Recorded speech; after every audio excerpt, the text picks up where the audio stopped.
fellows on Foster News.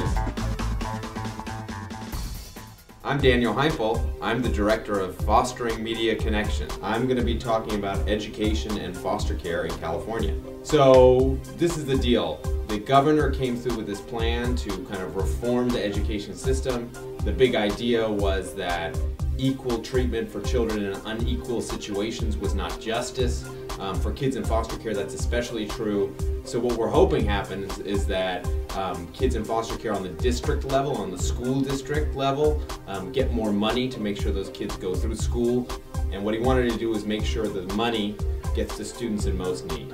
And we think that foster youth are in the most need in terms of education in California and around the country. Coming up right now, right here, June 15th, the Assembly, the Senate, and the governor are going to sit down and decide on a budget. And in that budget, they're going to decide how to fund education. We want to make sure that foster youth get the accountability they need, get the data sharing that's necessary to improve the system.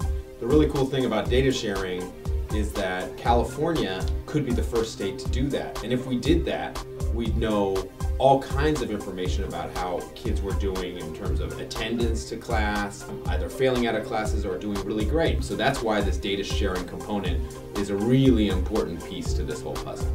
Okay, so in this new plan, we're going to need an accountability system that really holds districts and schools responsible for making sure that kids in foster care do better next year and the year after that.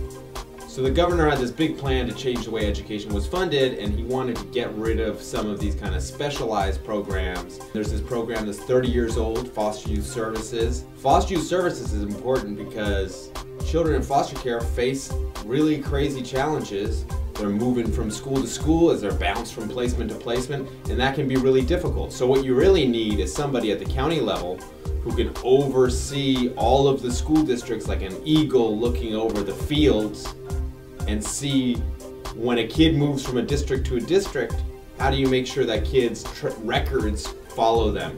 How do you make sure that the teachers know how many credits they have and all those different things? So that's why Foster Youth Services is important. I'm a journalist, so I'm not supposed to talk about what I want, but this is what I want. I want Foster Youth Services, the big eagle overseeing the counties, to stay. I want really good data sharing between foster care and the education system in California, and I want the state to fund those services. I want more money to make sure that foster kids do better today, tomorrow, and into their adult lives.